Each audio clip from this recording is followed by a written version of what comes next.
Muchas gracias a Ana de Palacio, a mi presentadora. Ante todo, quiero dar las gracias a FAES por invitarme a participar en este ciclo de conferencias organizado precisamente con motivo del 15º aniversario de la caída del muro de Berlín, el pasado mes de noviembre, y además bajo el título de la Revolución de la Libertad.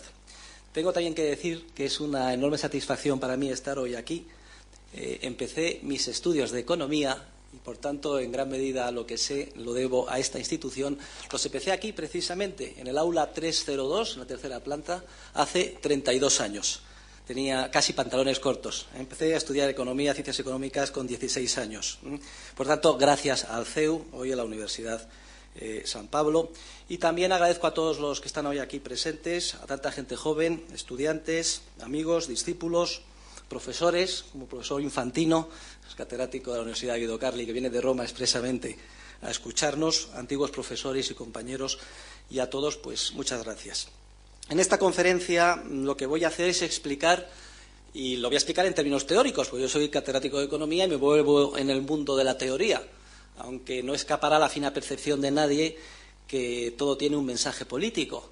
No hay nada más práctico que una buena teoría. Voy a explicar en términos teóricos qué es el socialismo y por qué el socialismo es un error intelectual y es teóricamente imposible. Es decir, es una imposibilidad científica. Es el trasfondo teórico de por qué el socialismo se desmoronó, por lo menos el socialismo real, de por qué el socialismo que sigue existiendo en forma de intervencionismo económico en los países occidentales, pues es el principal culpable de todas las tensiones y conflictos que vivimos. Y mi conferencia la voy a estructurar de la siguiente manera. Primero voy a definir qué debemos entender por socialismo, luego voy a explicar el argumento teórico de su imposibilidad. Haré un breve repaso también a una serie de consecuencias periféricas, pero no por ello menos típicas, del socialismo, y aplicaré la teoría del socialismo al intervencionismo. Esta es una idea importante que quiero que quede clara hoy. Vivimos en un mundo esencialmente socialista, a pesar de la caída del muro de Berlín, y seguimos sufriendo de los efectos que la teoría indica que tiene la intervención del Estado sobre la vida social. Y si me da tiempo, terminaré con unas consideraciones sobre el futuro, porque estamos en el siglo XXI y hay que mirar hacia adelante y no solamente hacia atrás. Bien, pues sin más preámbulos, definir el socialismo exige entender previamente el concepto de función empresarial. La función empresarial, los teóricos de la economía, la definen como una capacidad innata del ser humano. No nos estamos refiriendo al empresario típico que saca adelante un negocio.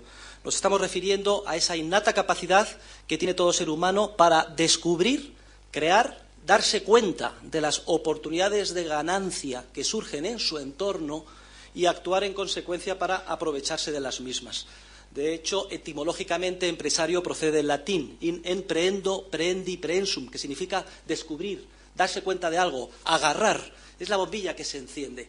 Por tanto, la función empresarial es la más innata capacidad del ser humano, lo que por naturaleza más nos distingue. Esa capacidad de crear y descubrir cosas es lo que nos distingue de los animales. El ser humano más que Homo sapiens es Homo empresario en este sentido general. ¿Y cuáles son los ejemplos de empresarios? Pues, por ejemplo, la Madre Teresa de Calcuta. Si me pongo este ejemplo para que mis alumnos se den cuenta de que no estoy hablando de Henry Ford o de Bill Gates, que sin duda alguna son empresarios en el ámbito comercial, económico concreto, pero también una persona que tiene una visión creativa, revolucionaria, ayudar a los más necesitados y busca medios para lograrlo de forma creativa y aúna voluntades. Por eso la Madre Teresa de Calcuta fue un ejemplo paradigmático de empresario. Luego, entendamos lo que es la función empresarial y entendámoslo como es la más íntima, decía, característica de nuestra naturaleza como seres humanos. La función empresarial, además, explica el surgimiento de la sociedad como red complicadísima de interacciones sociales. Son relaciones de intercambio, do-ut-des, de unos con otros, porque salimos ganando. Y están impulsadas todas ellas por nuestro espíritu empresarial. Todo acto empresarial tiene tres efectos esenciales. Primero, de creación de información. Cuando un empresario descubre o crea una idea nueva, genera en su mente una información que antes no existía. y esa información, por una vía o por otra, se transmite. Es el segundo efecto. Creación de información, transmisión de información en oleadas sucesivas por la sociedad. Veo un recurso barato aquí que se malutiliza y allí descubro una necesidad urgente de ese mismo recurso, compro barato, vendo caro, transmito la información. Agentes económicos que actúan de manera descoordinada, sin darse cuenta, aprenden, descubren, se transmite la información de que, ojo, debo de guardar ese recurso porque hay otro que lo necesita. Luego, creación de información, transmisión de información y, lo más importante, efecto de coordinación o ajuste. Desde que nos levantamos hasta que nos acostamos, estamos actuando, disciplinando nuestro comportamiento en función de necesidades ajenas, de personas a las que ni siquiera llegamos a conocer. Y eso lo hacemos motu propio, porque siguiendo nuestro propio interés empresarial nos damos cuenta que así salimos ganando. Esto es una pildorita muy sintética del corazón más importante de la enseñanza de la economía, de la ciencia social. Y es importante presentarlo de entrada porque, por contraste, vamos a ver ahora qué supone el socialismo. Vamos a ver cómo debemos de definir el socialismo. El socialismo debemos de definirlo como todo sistema de agresión institucional y sistemática en contra del libre ejercicio de la función empresarial. Es decir, consiste en imponer por la fuerza, utilizando todos los medios coactivos del Estado, determinados objetivos que podrán ser todos los buenos o se presentarán como todos los buenos o laudatorios que se quiera, pero imponerlos por la fuerza en ese proceso de cooperación social protagonizado por los empresarios. Luego, características del socialismo. Primera, la coacción. Esto es muy importante porque los socialistas siempre quieren ocultar la cara coactiva, que es la esencia más característica de su sistema. La coacción, es decir, la utilización de la violencia, violentar a alguien en contra de su voluntad para hacer algo, utilizando todo el poder del aparato del Estado. La coacción puede ser la coacción de un criminal que te asalta por la calle, esa es una coacción negativa, pero es una coacción relativamente o comparativamente inocua respecto de la coacción del Estado, que es la que caracteriza al socialismo. Porque si tienes mala suerte es una coacción asistemática y te pilla, y además el mercado tiene sus mecanismos, en la medida de lo posible, para definir derecho de propiedad y defenderse en esas circunstancias. Pero si la coacción es sistemática, procede institucionalmente de un Estado que tiene todos los medios del poder y la posibilidad de defendernos de los mismos o evitarlo es muy reducida, entonces es cuando el socialismo se manifiesta con toda su crudeza, manifiesta su realidad esencial con toda su crudeza. Luego, fíjense que yo estoy definiendo el socialismo no en términos de si existe propiedad pública o privada de los medios de producción. Esas son definiciones, digamos, ya arcaicas. La esencia del socialismo, la coacción institucional procedente del Estado, a través de la cual se pretende que un órgano director se encargue de las necesarias tareas de coordinar la sociedad. La responsabilidad pasa de los seres humanos de a pie, que protagonistas de su función empresarial tratan de buscar los fines y crear lo que más les conviene y alcanzarlos, pasa a un órgano director que desde arriba pretende imponer por la fuerza su particular visión del mundo o sus particulares objetivos. Y fíjense que en esta definición del socialismo nos es irrelevante si ese órgano director ha sido o no elegido democráticamente. Vamos a ver cómo el teorema de la imposibilidad del socialismo se repite, se mantiene íntegro, sin ninguna modificación, con independencia de que sea o no democrático el origen del órgano director que quiere imponer por la fuerza la coordinación de la sociedad. Bien, pues definido el socialismo de esta manera, vamos ahora a explicar por qué el socialismo es un error intelectual. Y vamos a ir a la conclusión para que sirva de hilo conductor luego en la explicación. El socialismo es un error intelectual, es un error científico, porque es imposible que el órgano director encargado de ejercer la coacción para coordinar la sociedad se haga con la información de primera mano que necesita precisamente para dar un contenido coordinador a sus mandatos. Ese es el problema del socialismo. Es la gran paradoja del socialismo. Necesita una información, necesita vitalmente una información, un conocimiento, unos datos, para que su impacto coactivo con la función de organizar la sociedad tenga éxito. Y resulta que esa información no puede nunca llegar a hacerse con ella. Y vamos a demostrar por qué es imposible que el órgano director se haga con la información que necesita para dar un contenido coordinador a sus mandatos. Y además, esto en cualquier ámbito que podamos imaginar, cualquier ámbito político, cualquier ámbito organizativo, etcétera. Bueno, hay 4 argumentos básicos, los voy a resumir, son los argumentos que elaboran los teóricos de la Escuela Austríaca de Economía, Mises y Hayek, a lo largo del debate que mantienen en el siglo XX contra los teóricos de la economía neoclásica, que nunca fueron capaces de entender el problema que planteaba el socialismo. ¿Y por qué no fueron capaces de entender el problema que planteaba el socialismo? Pues por una razón muy sencilla, porque se creían que la economía funcionaba como se explica en los libros de texto de primer curso que funciona. Y es una pena, pero lo tengo que decir aquí, lo que se explica en los libros de texto de primer curso de economía respecto de cómo funciona la economía de mercado es radicalmente erróneo y falso. Cuando yo vine a esta institución me lo explicaron y no estuve a la altura de las circunstancias, no fui capaz de entender del todo, porque era mentira todo lo que me explicaban y me enseñaban. Pero que nadie se lleve las manos a la cabeza. No es problema de esta institución, es un problema universal casi. Bueno, estos libros de texto neoclásicos explican en términos matemáticos y de ajuste perfecto el mercado. Es decir, el mercado sería como una especie de computadora que ajusta de manera automática y perfecta los deseos de consumidores y la acción de los productores, y el modelo ideal es el modelo de competencia perfecta, descrito por el sistema de ecuaciones simultáneas de Walras en el equilibrio general y el equilibrio parcial por el punto de equilibrio en el que se corta la curva de oferta y la curva de demanda. Entonces, fíjense, en la primera clase que yo vine la primera clase de economía que di en mi vida, en este centro, en el aula 302, en la tercera planta, el profesor de economía empezó la clase diciendo lo siguiente, y además fue muy honesto y claro, pero fue una frase terrible. Luego me he dado cuenta con los años, dije, lo que está incluido en esa frase viciaba todo lo que se me enseñó después durante 5 años. Empezó con la siguiente frase, dijo: supongamos que toda la información está dada, y a partir de ahí empezó a llenar de funciones, curvas y fórmulas la pizarra y todo el mundo copiando. El supuesto es el que utilizan los neoclásicos, que toda la información está dada y no cambia. Para elaborar las funciones de oferta, demanda, el sistema de ecuaciones simultáneas, encontrar, apretando un botón o aplicando las correspondientes fórmulas, el óptimo correspondiente, y pasamos horas y horas con esos ejercicios aquí, suponiendo que toda la información está dada. Pero ese supuesto es radicalmente irreal. Va contra la característica más típica del mercado. Y es que en el mercado real la información no está nunca dada. El conocimiento sobre todos los datos surge continuamente como resultado de la actividad creativa de los empresarios, nuevos fines, nuevos medios. Luego no podemos construir una teoría económica bajo ese supuesto sin que sea una teoría económica errónea. Y por eso los economistas neoclásicos pensaron que el socialismo era posible, porque como el problema del socialismo es de carencia de información y ellos en su supuesto parten de suponer que todos los datos necesarios para elaborar el sistema y encontrar la solución ya están dados, no fueron capaces de ver las gafas que teóricamente les hubiera permitido apreciar lo que sucede en el mundo, que tienen que investigar científicamente, estaban oscurecidas y no podían ver lo que de verdad sucedía.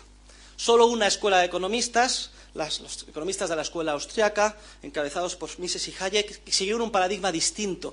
Nunca supusieron que la información estaba dada. Consideraban que el proceso económico era un proceso impulsado por empresarios que continuamente cambian y descubren nueva información. Solamente ellos fueron capaces de darse cuenta de que el socialismo era un error intelectual. Y desarrollaron su argumento en base a 4 elementos. 2 que podemos considerar más estácticos y 2 que podemos considerar más dinámicos. ¿Por qué es imposible que el órgano director se haga con la información que necesita para dar un contenido coordinador a sus mandatos? Pues básicamente por 4 razones. Primero, por razones de volumen.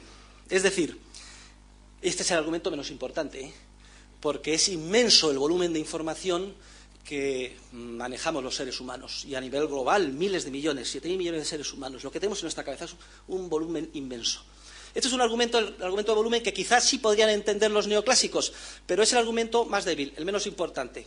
Al fin y al cabo, hoy en día, con la capacidad informática que tenemos, pues podemos tratar volúmenes inmensos de información. Pero es que hay un segundo argumento que desarrollaron, que es ya mucho más profundo y contundente.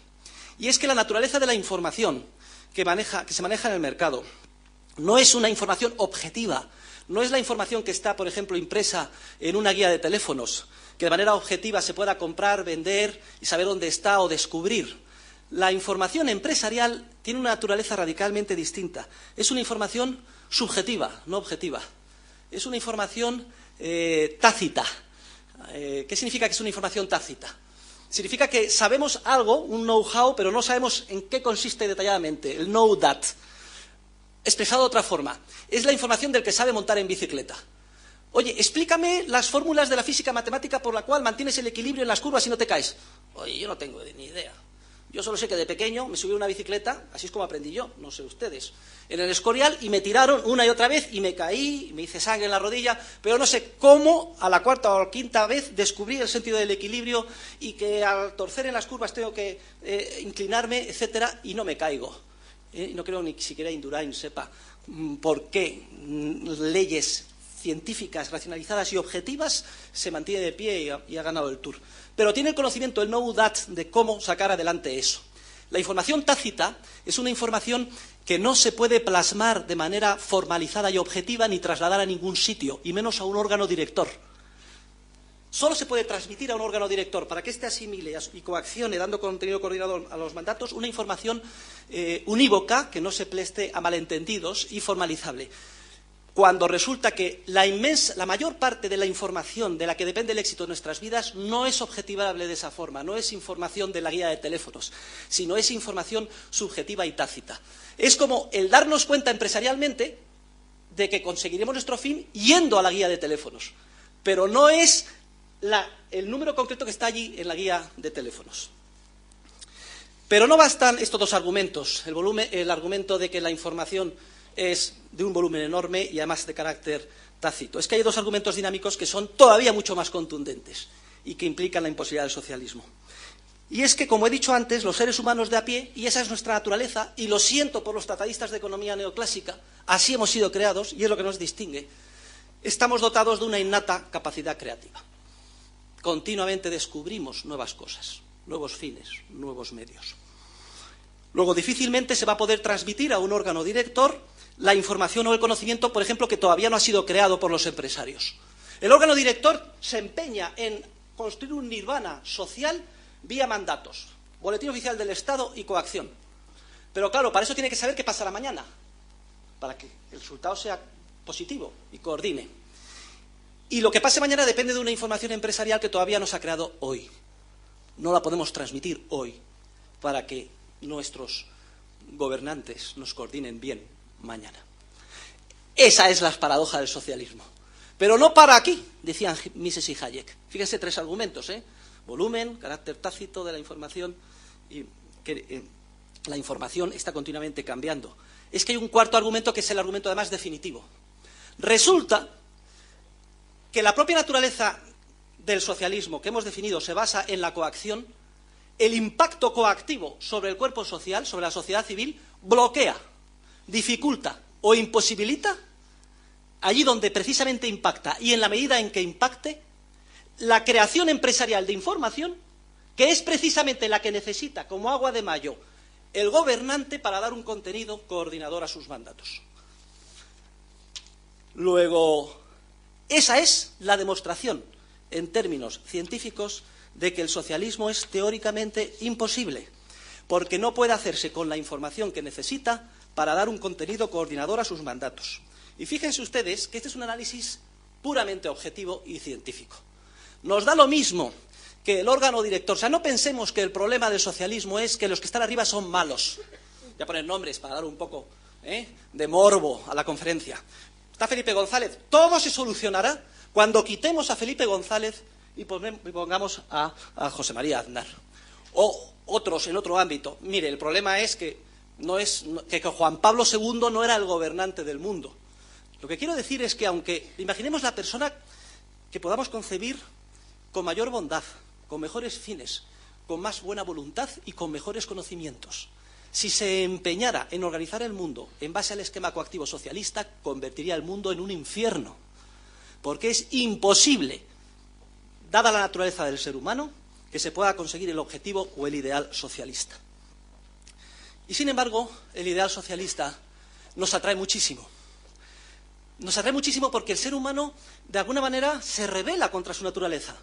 ¿Qué es eso de vivir en un mundo con un futuro incierto? Nos inquieta. ¿Qué pasará mañana? Debemos de saberlo. Y millones de personas todas las mañanas pues leen los periódicos y a ver qué dice mi horóscopo. Nos queremos engañar. Hay demanda para eso y el mercado pues satisface la demanda, aunque sean de predicciones astrológicas. Y entonces nos hacemos la ilusión de que si papá Estado se ocupa de todo, pues ya podemos liberarnos de nuestra responsabilidad y de nuestra acción creativa o empresarial. Y eso nos atrae. Ese es el gran peligro del socialismo. El atavismo que tiene el socialismo es que atrae mucho a la sociedad porque vende una mercancía falsa que es muy fácil de comprar, sobre todo con seres humanos que de alguna manera tienen adormecida su capacidad de responsabilidad individual o de su capacidad creativa de tipo empresarial. Y acabamos de oír en la presentación que me ha hecho Ana de Palacio cómo el resultado de la encuesta de los universitarios españoles pone de manifiesto precisamente esta realidad.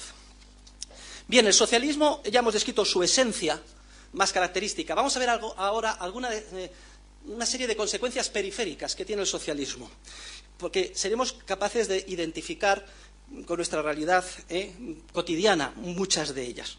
Dice Hayek, en su libro La fatal arrogancia, que en realidad el socialismo es, pues eso, de fatal conceit, es la manifestación a nivel social, político y económico del pecado original del ser humano, que es un pecado de arrogancia. Es decir, le ofrecen la manzana y ¿cuál es la tentación? No, me han dicho que no coma la manzana. Oye, ¿por qué no la vas a comer? Es que si la comes serás como Dios.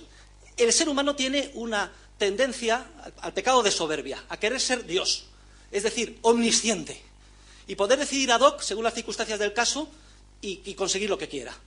Por eso está en nuestra naturaleza más íntima el riesgo de caer en el socialismo, es decir, de extrapolar a la vida real ese esquema e imponer por la fuerza el ideario que consideramos más bonito, imponerlo por la fuerza a los demás. Por eso siempre, generación tras generación, tendremos que estar en guardia contra el socialismo.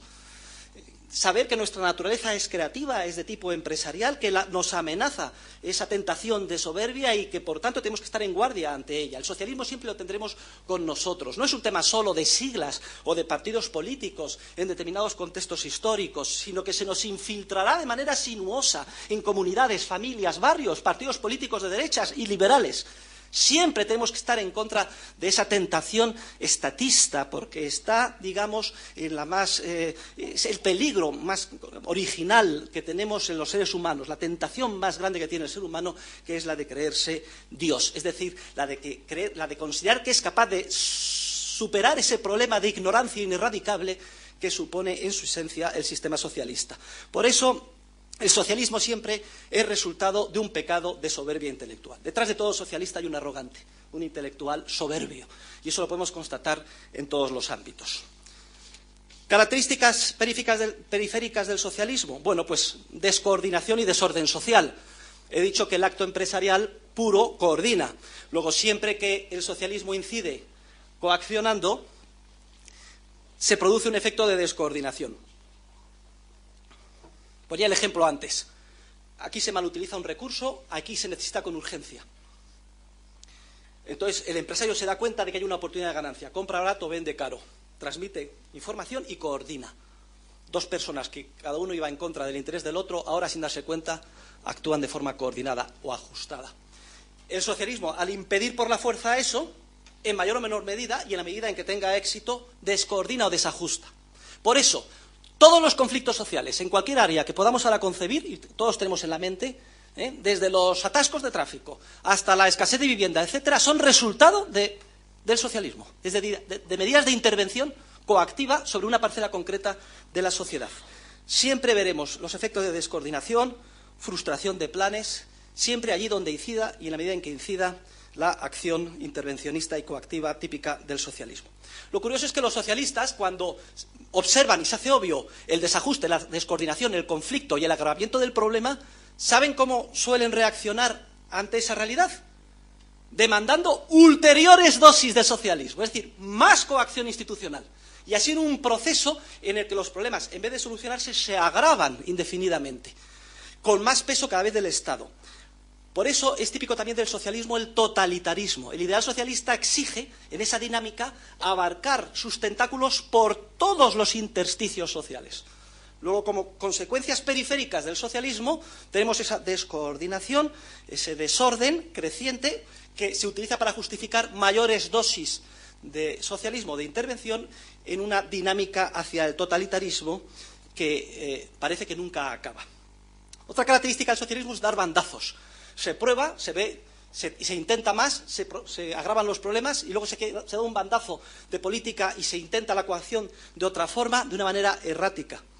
¿Por qué? Porque los efectos que tienen las medidas de intervención suelen ser justo los contrarios de aquellos que se pretendía. Se considera que hay gente que gana poco, vamos a hacer una ley de salario mínimo. El resultado, más paro, más pobreza y, sobre todo, perjudicando a los grupos sociales que por primera vez acceden al mercado de trabajo, que son los jóvenes, o las mujeres, o las minorías étnicas, o los emigrantes. Aquellos a los que se quiere favorecer son los primeros perjudicados. Pero toda esta hipocresía de lo políticamente correcto que hay en el mundo que nos rodea tiende a ocultar estas cosas.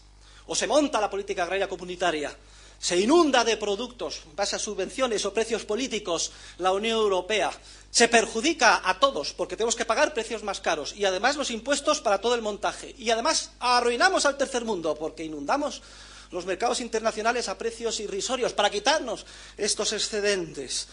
Fíjense todo el montaje, el coste que tiene. Ahora, eso sí, luego nuestra conciencia, vamos a darles un 0,7% de ayuda a los países pobres, cuando somos los principales culpables de la situación en que se encuentran. El socialismo actúa además como una especie de droga u opio, inhibidor de muchas cosas. Genera mala inversión sistemática porque distorsiona las señales de dónde hay que invertir para satisfacer los deseos de los consumidores. Agudiza los problemas de escasez. Genera la irresponsabilidad sistemática, sobre todo de los gobernantes. Y voy a definir el término de irresponsabilidad. Una acción es responsable cuando se toma asumiendo sus costes. El gobernante es inherentemente irresponsable porque es incapaz de darse cuenta, de asumir, de descubrir, de conseguir la información relativa a los costes que tiene la acción en la que incurre. No solo pierde la información de primera mano que necesita para coordinar, sino que tampoco tiene la información de primera mano respecto de los costes que genera su acción. El gobernante, como mucho, lo más que hace es actuar de manera extensiva y voluntarista. Voluntarista. Parece que con su mera voluntad plasmada en el boletín oficial del Estado, es decir, una ley en el sentido no material, con mayúsculas, sino legislación, como dice Hayek, con minúsculas, el mandato, que con esa simple ley se van a solucionar todos los problemas sociales. Y ya sabemos la inflación legislativa que hay, no solo en España, sino en la Unión Europea. Y además también actúa el gobernante de una manera extensiva, es decir, piensa que los objetivos se consiguen simplemente en base a mediciones estadísticas, que se valoran en base a parámetros fácilmente definibles. Decía Lenin que había que organizar toda la economía como el departamento de correos y que el departamento más importante en un sistema socialista sería el Instituto Nacional de Estadística. Estadística, aunque sea una disciplina más o menos respetable, con algún uso en el ámbito de la historia económica, procede de Estado y ya de entrada peligroso. Jesucristo nace en Belén por una estadística ordenada por el emperador. A efectos de impositivos. Todo gran liberal lo primero que tenía que demandar es eliminar el Instituto Nacional de Estadística. Esa es la primera bandera. A todos ustedes, no habrá aquí ningún representante, espero que no esté la directora, que es amiga mía, eliminar el Instituto Nacional de Estadística. Por lo menos, si va a hacer daño, quítale, ciégale todos los ojos, que por lo menos sea todavía el gobernante más arbitrario, más aleatorio. El coste sobre el entorno natural es terrible. La única manera de defender el medio ambiente es definiendo bien derechos de propiedad. Nadie llama a la casa de uno, ding dong, le abre uno la puerta y le tira un cubo de basura a su cara. No, lo que está sucio son las zonas comunes. El viejo dicho español, lo que es del común es del ningún. La tragedia de los bienes comunales, sean aguas sucias, pescado, bancos de peces que desaparecen o la extinción de rinocerontes, etcétera, es siempre resultado del bloqueo del marco de normas de derecho de propiedad que exige una economía de mercado. Porque allí donde se privatiza el monte hay caza, pero no en los montes públicos. Y donde se ha privatizado los elefantes sobreviven. Y siguen existiendo las reses bravas, porque hay una cosa que se llama la fiesta nacional, y unos empresarios particulares encargados de criarlas. Porque si no, siglos ha que hubiera desaparecido. Defendidos. Y todos los problemas de medio ambiente que tenemos surgen en los ámbitos donde se impide la extensión de este esquema. sean desde las calles, carreteras, montes, plataformas continentales, mar, aire, ríos, etcétera. Los ríos no las escucha nadie, a nadie le importa. No es vital quién esté en el poder, hay un nivel de libertad más grande. Cambio, enciende la televisión española. Todo son noticias políticas, todo. ¿Qué pasa con Ibarretxe? Que si las elecciones, que si el Zapatero para arriba, que si el Zapatero para abajo, que si la oposición, bla, bla, bla, bla, bla, bla, bla, bla. Esto es un mundo artificial y absurdo que no debería de existir. Deberían de ser unos funcionarios relativamente irrelevantes en un marco entorno de libertad donde los seres humanos dedicáramos la mayor parte de nuestro esfuerzo a sacar adelante nuestras vidas, sin este tipo de intervenciones. Y este proceso de lucha por el poder y de intervenir en él hace que poco a poco se vaya modificando el hábito de comportamiento moral de los seres humanos. Los seres humanos cada vez manifiestan un comportamiento más amoral, menos sometido a principios, un comportamiento cada vez más agresivo. Se trata de lograr el poder para imponer cosas a los demás. Y eso se traslada miméticamente al comportamiento individual. Y hace que cada vez nos acostumbremos menos a disciplinar nuestro comportamiento a un esquema pautado de normas morales. La moral es el piloto automático de la libertad. Luego hay aquí una primera influencia corruptora del socialismo. Bueno, hay una lectura positiva de esto, que es que también actúa defensivamente. Conforme más socialismo hay, más surge la economía llamada sumergida, o el mercado negro. Y se ha criticado mucho al mercado negro, la economía sumergida, pero en los países del este, del muro de Berlín, antes de que cayera, había un viejo adagio que se decía, en los países del este, la economía sumergida no es el problema, es la solución. Porque efectivamente no había gasolina en Moscú, pero todo el mundo sabía, era un secreto a voces, pues que en determinado túnel se vendía gasolina en el mercado negro. Pues gracias a eso la gente podía conducir, porque iba al mercado negro. O hay servicio militar obligatorio, esclavitud en pleno siglo XXI en México, pues se sabe que se da una mordida y desaparece, no vas al servicio militar. Hombre, dentro de lo malo es una salida. Vemos cómo tiene otra lectura también, la corrupción tiene otra lectura, ¿no? O no se dan licencias en Sevilla para construir, pero se sabe que hay un despacho que las concede y por lo menos puedes construir algo, a pesar de todas las distorsiones y coacciones que haya. Pongo ejemplos más próximos a nosotros para construir una escalera, ¿no?, entre la teoría abstracta y la realidad, simplemente efectos ilustrativos y sin que nadie piense que haya ninguna conexión con nadie concreto. Bien, la propaganda, otra característica del socialismo, propaganda política. El gobernante quiere vestir de rosas su gestión. Venga, obras públicas, anuncios políticos, etc. El esquema siempre es el mismo. Encendamos hoy el telediario. El esquema siempre es el mismo. Veía el otro día, era un poco de traca. Se enciende y se ve, se ha detectado tal problema, un problema. Están desapareciendo las palmeras en Murcia. Problemas medioambientalistas, pregunta la gente, ciudadanos, tal. Pero no se preocupen, señores, ya está la solución. El Estado lo va a arreglar. Tenemos el ayuntamiento, la autonomía, el Estado central, siempre subvenciones, impuestos. Moraleja, todo problema es detectado a tiempo por el Estado, que lo arregla ipso facto. Y una vez, otra vez, de manera sistemática, la información subliminal, la propaganda política en todos los ámbitos. Y luego el ciudadano que está en su casa se queda muy tranquilo, dice, qué bien. Y si me llega a mí algún problema, tampoco habrá ningún asunto. El Estado se hará cargo de todo y saldremos adelante en todo.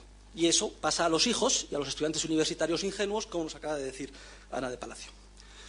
Otra característica del socialista, la megalomanía. Crecer.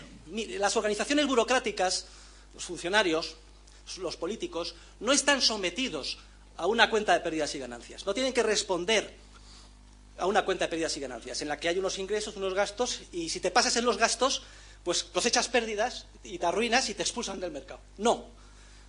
El gobernante, el funcionario, solamente tiene un presupuesto, responde ante un presupuesto y un reglamento.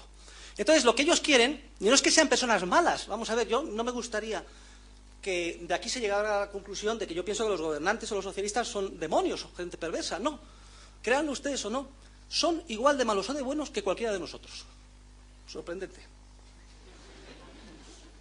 Lo único que sucede es que en el entorno institucional en el que están insertos, sus acciones se convierten en demoníacas, por decirlo de alguna forma.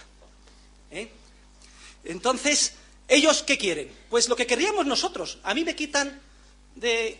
Bueno, es que no vale mucho mi ejemplo, porque soy funcionario del Estado, nivel 29, pero créanme, yo soy un quinta columnista, o sea, un infiltrado para destruir el sistema. Pero vamos a suponer que yo fuera un empresario privado.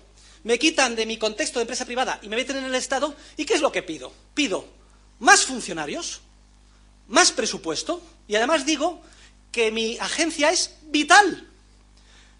¿Ustedes recuerdan algún funcionario político o burócrata en la historia de este país o de cualquier otro del mundo que haya dicho, señores, una conferencia de prensa, periodistas, miren ustedes, les he citado hoy aquí para comunicarles que después de un profundo análisis hemos llegado a la conclusión de que nuestro organismo, lo que sea, Asociación de Defensa de la Mujer, Antidrogadicción, lo que sea, vivienda, de que nuestro organismo es inútil.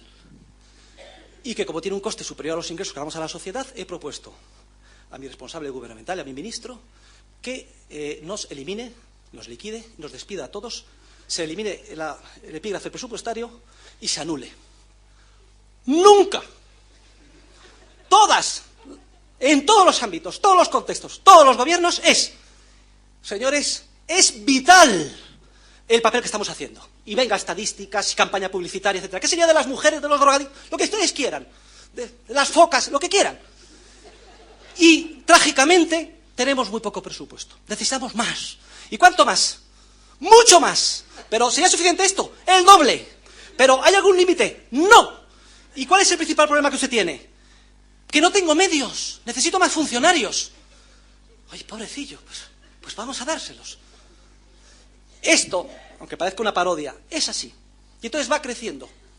Y por eso el carácter megalómano del socialismo. Y nombrar un alcalde y tiene 4 años, ¿qué es lo que tiene que hacer? ¡Mucha obra! ¡Mucho gasto!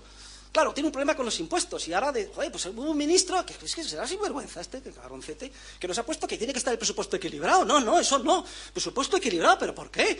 Esto ya me pone un límite y entonces tengo que responder, etcétera. Pues venga, vamos a eliminar el principio del presupuesto equilibrado. La única posibilidad que había de poner cierto coto a los abusos. Bien, en el ámbito de la cultura, ¿para qué hablar? Pues las políticas culturales de los socialistas o de los intervencionistas son siempre las mismas. Mucho dinero público, mucha fiesta para los jóvenes y premios para los amiguetes. Estoy citando literalmente lo que ahora un distinguidísimo representante de Asuntos Exteriores de la Unión Europea le dijo sottovoce a un compañero de partido cuando estaba a cargo del Ministerio de Cultura. Otro ámbito de prostitución, la prostitución del concepto de ley y de justicia. Esto es muy importante, porque es donde más incide la perversión moral del socialismo, del intervencionismo. Miren, el derecho, entendido en su concepción clásica, no es sino un conjunto de normas o leyes materiales, abstractas, que se aplican con carácter general por igual a todos. Y la justicia simplemente consiste en carácter retrospectivo, en enjuiciar si los comportamientos individuales se han ajustado o no a ese esquema de normas objetivas y abstractas. Normas ciegas. Por eso la justicia tradicionalmente se la representa con los ojos tapados. Dice en el Levítico, con justicia juzgarás a tu prójimo, no dejándote de llevar ni por las dádivas del rico, pero añade, ni por las lágrimas del pobre, que son todavía mucho más peligrosas. Sobre todo cuando hay determinados jueces para la democracia. Hombre, que esta señora no paga la renta. Sí, pero vamos a ver una interpretación forzosa de la ley, no la vamos a desahuciar, porque la pobrecilla, pues está viuda o separada, la han dejado con 8 hijos, no tiene ingresos. Todo esto me lo ha dicho el abogado. Y entonces, claro, vamos a ver. O sea, ¿ha habido tal hurto en el Corte Inglés? Libre, porque ya se sabe. Estoy poniendo casos concretos, La argumentación de la sentencia es que estas sociedades ya provisionan la previsión de hurtos y por tanto no les ha supuesto ningún daño. Quede libre, pobrecillo, si tenía grandes necesidades, etcétera. Claro, en el momento en el que se violan los principios generales del derecho, la sociedad está perdida. Primero, cualquier demanda judicial, por alocada que sea, puede tener visos de éxito, si es que se logra influir emotivamente en el juez y tenemos un abogado lo suficientemente mañoso. Los jueces que así actúan, ad hoc y no en base a la ley, son jueces que caen en ese error fatal de arrogancia intelectual, es decir, de creerse dioses. Se creen lo del papel, además tiene cara, pobrecilla. El día del juicio fue la pobre vestida de negro, tosiendo, pobrecida, desmaquillada, despeinada. Se hace una situación de lugar y decide, no en función de la ley, sino en función de su impresión sobre las circunstancias particulares del caso. En ese momento estamos perdidos. Bueno, lo más probable es que cuando gane el pleito la señora se vaya corriendo y se suba en un Jaguar y se ponga a su amigo de pieles. Y el abogado tan contento. Y además, ¿cuál es el mensaje a todos los demás? Demandemos siempre, porque a lo mejor tenemos suerte y sale adelante. ¿Y este qué efecto tiene? Se acumulan las demandas. Y hay un proceso de bola de nieve en el que, recargados cada vez de más peso, los jueces cada vez son más imperfectos en la emisión de sus sentencias, lo cual genera a su vez un efecto de retroalimentación de que, como hay una completa arbitrariedad, vayamos a ver si hay suertecilla. Desaparece la seguridad jurídica y se corrompe. Y cuando se hace el análisis del problema, ¿qué es lo que piden los ministros de Justicia? A ver, contéstenme, que acabo de explicar. ¿Qué piden? ¿Una reforma? ¿Que haya leyes más claras? ¿Seguridad jurídica? ¡No! Piden siempre más jueces, más medios, más presupuesto. Pero no es que sean malos, vuelvo a repetir, son como todos y cada uno de nosotros somos. Pero en última instancia, el daño peor, y lo dejo para el final, de corrupción del socialismo, el más perverso es ese efecto mimético que he comentado antes de pasada, que tiene el socialismo al ámbito de la acción individual. ¿El socialismo qué es? ¿Qué he dicho? Se detecta un problema. Siempre es algo muy atractivo, para la gente de buena fe. De entrada, pues ¿por qué no, no? Vamos a coger medios financiados con cargo de impuestos e imponer por la fuerza la solución. ¿Y quién va a estar en contra de conseguir un objetivo bueno? Pero se hace en un entorno de ignorancia. El que está arriba ni siquiera se da cuenta. Se cree que es Dios y que dispone de toda la información para hacerlo con éxito. Por tanto, decide ad hoc. Y entonces perturba el proceso empresarial y agrava los problemas. En vez de actuar de manera automática en base a principios dogmáticos sometidos al derecho, actúa ad hoc. Y eso es lo que desmoraliza y corrompe más la sociedad. Porque ese esquema de decisión y de acción termina filtrándose en todas las capas sociales a nuestra acción individual. Hay un problema de terrorismo, gravísimo. Vamos a ver cómo se puede solucionar. ¿Lo odio? ¿Que estos tíos son unos sinvergüenzas y se infiltran en un país extranjero, etcétera? ¿Vamos a hacer nosotros una policía secreta? Pues que ya no, ¿cómo no se me había ocurrido antes? Y además me lo ha recomendado un político extranjero. Y entonces vamos a hacer una guerra sucia y aquí, ojo por ojo, diente por diente. Hacer un comité y se decide. Y allí nadie hubo que diera un puñetazo en la mesa y dijera: no, señor, eso no se hace. ¿Y por qué? Pues no por razones consecuencialistas. El consecuencialismo es un error filosófico terrible. No podemos actuar en base a consecuencias porque carecemos de la información relativa a las consecuencias. Solo podemos actuar en base a principios. Hay un dicho anglosajón que dice: the best policy is honesty. La mejor política pragmática es actuar en base a principios, es decir, ser honesto siempre. Y ya sabemos lo que pasó, violación de derechos humanos, se retrasa la lucha contra el terrorismo 10 años, vas a un pueblo de Navarra y dices policía igual terrorista, si tienes que decir sí, etcétera. Bien, eso se extrapola a nivel particular. Oye, yo voy por la calle, joder, estoy jodido, no tengo dinero, no llego a fin de mes. Oye, qué coche más bonito, si se ha dejado las llaves. Oye, ¿por qué yo no voy a meterme en este coche y me lo llevo? O estoy casado con mi mujer, tengo 6 hijos, la verdad es que somos muy felices, nos va muy bien, etcétera. Pero la verdad es que, oye, esta alumna mía, 18 años, la verdad es que es muy... Hombre, mira, yo no tengo nada contra ti, eres la mujer de mis hijos. Es más, te quiero mucho y soy muy responsable, etcétera. Pero, obviamente, tú y todos los demás entenderéis que me vaya con la joven. Decido ad hoc. Eso es lo que hace el socialismo. Porque en mi esquema de racionalización, fines y medios, creyéndome Dios, es la decisión óptima, violando los principios morales. Esta especie de parodia es para que veamos ese efecto de corrupción mimética que genera a nivel de toda la sociedad. Y por eso es especialmente peligroso el esquema socialista. Por tanto, yo creo que con esto, si va a haber luego preguntas, bueno, me gustaría terminar haciendo 2 o 3 referencias sobre los tipos de socialismo. El socialismo no solo es un error intelectual, sino que es una fuerza realmente antisocial, como no podía ser de otro modo, porque su más íntima característica consiste en violentar en mayor o menor medida la libertad empresarial de los seres humanos, en su sentido creativo y coordinador. Y como eso es lo que más por naturaleza nos distingue al ser humano, es, digamos, el sistema social más antinaturaleza del ser humano que quepa concebir. Es una satisfacción que el Papa recientemente fallecido, Juan Pablo II, en la encíclica Centesimus Annus, indicara, realmente pregunta clarísimamente, dice: pero entonces, ¿cuál es el sistema conforme a la naturaleza del ser humano? ¿El sistema socialista o el sistema capitalista? Y contesta, está en el epígrafe 42 o 41, si no me equivoco, léanlo ustedes. Dice: si por capitalismo se entiende economía de mercado o de libre empresa sometida al derecho, entre nosotros. Eso es el capitalismo. Entonces la respuesta es claramente afirmativa. Es el capitalismo tal. Y inmediatamente añade, no obstante, no le llamen capitalismo. Capitalismo no me gusta. ¿Y por qué? Porque el Papa se pasa toda su vida diciendo que todo lo malo del mundo es el capitalismo salvaje, la búsqueda del materialismo por la gente, sin tener en cuenta los principios morales, éticos y legales. Oiga, no. Lo que usted está criticando es el egoísmo, la inmoralidad, pero a efectos del sistema social no critique el capitalismo, que en ese sentido es neutro. Ni siquiera es neutro, porque en un esquema de intercambios voluntarios se promueve la moralidad. Yo te doy la mano en un contrato y si tú lo violas o no lo cumples, pues ya tienes un estigma social. Y hay que saber lo que está bien y lo que está mal, y eso se fomenta, en vez de la corrupción que fomenta el socialismo. Pero claro, era un papa de masas, y a mí me parece muy bien, y no lo condeno. Y las masas, como acaba de decir Ana de Palacio, están imbuidas del ideal socialista. Y parece que una manera de entrar muy fácil en ellas es decir, el comunismo, el socialismo y también el capitalismo salvaje, y aquí el término medio que es lo bueno. No vamos a juzgar esas tácticas, pero en todo caso, a nivel científico, sí que las tenemos que poner de manifiesto. ¿Qué ha pasado con el socialismo hoy?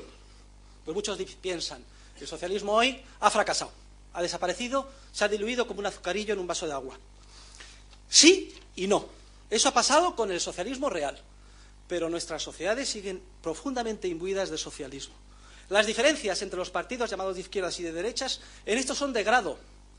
Y manteniéndome al margen, algo se ha avanzado en la anterior legislatura. En el ámbito de la libertad, ¿en qué más se ha avanzado? Primero, desaparición de la esclavitud en pleno siglo XX. Servicio militar voluntario. Esa es la cosa más importante, que además el PSOE no quería. Reducción tímida de impuestos, principio del presupuesto equilibrado y alguna liberalización y privatización.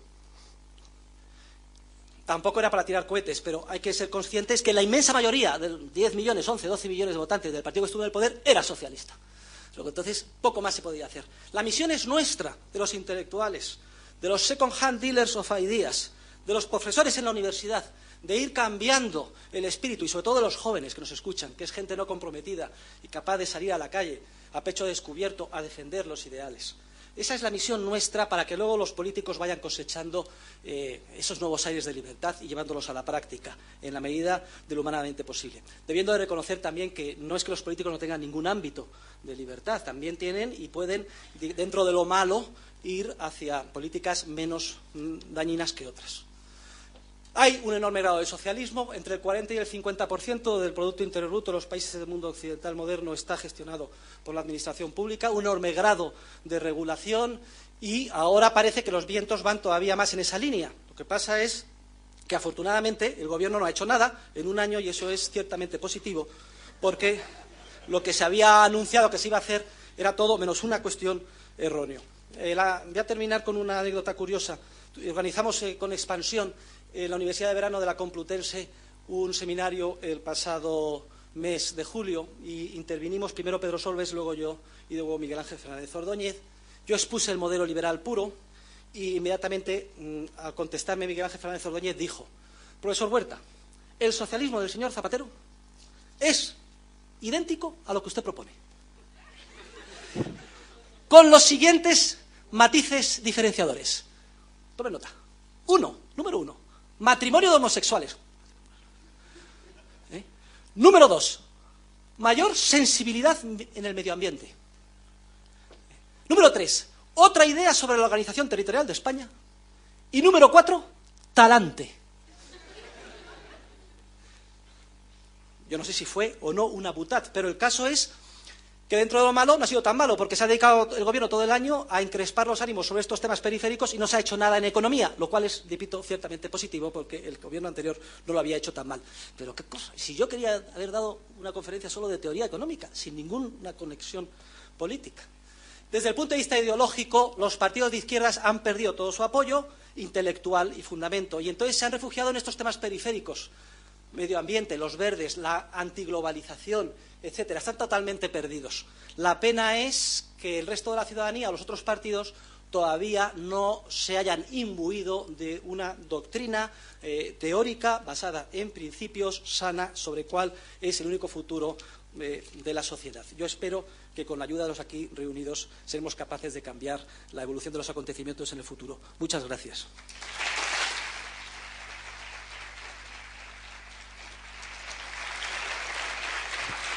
Muchas gracias. No sé.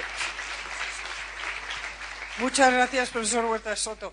La verdad es que yo estaba escuchando, deleitándome, porque la verdad es que además de todo hay que entretener y hay que interesar. Y estaba pensando cuál era el calificativo que me venía a la cabeza. Pues me viene uno, disidente. Disidente. Primer y principal disidente. Disidente porque al final probablemente lo más difícil de encontrar hoy en día entre quienes practican la teoría o aquellos para quienes la explicación de la teoría es su profesión, es esa capacidad de mirar con ojos nuevos al entorno y ver cómo esa teoría se refleja en lo que uno ve en la sociedad en la que está viviendo. Muchas gracias. Supongo que hay muchas preguntas. Yo tengo una, pero esperaré al final si me queda tiempo. Venga, anímense, anímense. Sí. Allí. Buenos días. Desde luego, no solamente disidente, sino absolutamente provocador. Y completamente teórico. Desde luego, le quiero felicitar por la presentación absolutamente extraordinaria. Y a mí me ha recordado una conversación que tenía ayer con un amigo con etiqueta socialista. No, el progresismo, digo, perdona, retroprogre. Yo creo que claramente una de las cosas que da, por supuesto, socialismo tiene muchísimas acepciones, estamos hablando de ideas, luego tiene muchísimas realizaciones. Pero una de las cosas que da clarísimamente el socialismo en este momento, en este sentido, y que luego se plasma en la realidad, es que no se avanza con él, al revés. Se está retrocediendo paso a paso. Yo creo que estará de acuerdo conmigo. Sí, básicamente sí. Lo único que pasa es, decía Adam Smith, que por cierto no es santo de mi devoción, como aquellos que me leen conocen, porque yo creo que el principio del socialismo está en Adam Smith, pero eso es tema de otra conferencia, que el mercado tiene mucha ruina y resulta que a pesar de todo lo que se interviene y se daña al sistema, el poder de los seres humanos cuando nos levantamos por la mañana a luchar denodadamente por nuestros intereses es tan grande que a pesar de todas las dificultades se termina avanzando algo. Eso es lo increíble y lo bonito. Pero desde luego sería muchísimo más el avance de la civilización si no estuviéramos obstaculizados por esta rémora.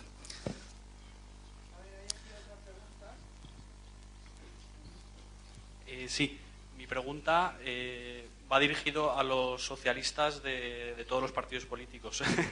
En un principio, como Hayek bien dijo, hay que imponer un límite a la actuación del Estado.